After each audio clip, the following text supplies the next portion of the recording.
বহরমপুরের আইসি বদলে খবরে নজর রাখতেই হবে। বহরমপুরের ভোট, সেই ভোটের আগে আইসি বদল করলো নির্বাচন কমিশন।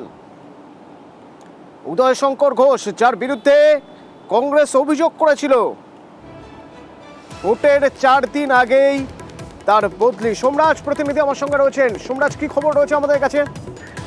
দেখো, নির্বাচন কমিশনের তরফে রাজ্যের মুখ্য নির্বাচনী আধিকারিককে নির্দেশ দেওয়া হয়েছে বহরমপুর থানার আইসিকে বদল করার জন্য এবং দ্রুত সেই জায়গায় নতুন করে বহরমপুর থানার আইসি নিয়োগ করার জন্য এবং এই নিয়োগ দ্রুত করার নির্দেশ দেওয়া হয়েছে রাজ্যের মুখ্য নির্বাচনী আধিকারিককে। কি কারণে এই বদল? মূলত যেটা কমিশন সূত্রে খবর, কংগ্রেসের তরফে নির্দিষ্টভাবে কিছু অভিযোগ আনা হয়েছিল বহরমপুর থানার আইসির বিরুদ্ধে। তারপরে সেই অভিযোগের যাচাই পর্ব শুরু করে নির্বাচন কমিশন এবং সেই অভিযোগের প্রেক্ষিতেই মনে করা হচ্ছে বহরমপুর থানার আইসিকে সরানোর নির্দেশ দিয়েছে জাতীয় নির্বাচন কমিশন। জাতীয় নির্বাচন কমিশনের তরফে রাজ্যের মুখ্য নির্বাচনী আধিকারিককে বলা হয়েছে যে তিনি যাতে দ্রুত নতুন করে বহরমপুর থানার আইসি নিয়োগ করেন এবং যাকে সরানো হলো তিনি নির্বাচন সংক্রান্ত কোনো কাজে আর যুক্ত থাকতে পারবেন না, তেমনটাই জাতীয় নির্বাচন কমিশনের তরফে নির্দেশ দেওয়া হয়েছে। ধন্যবাদ।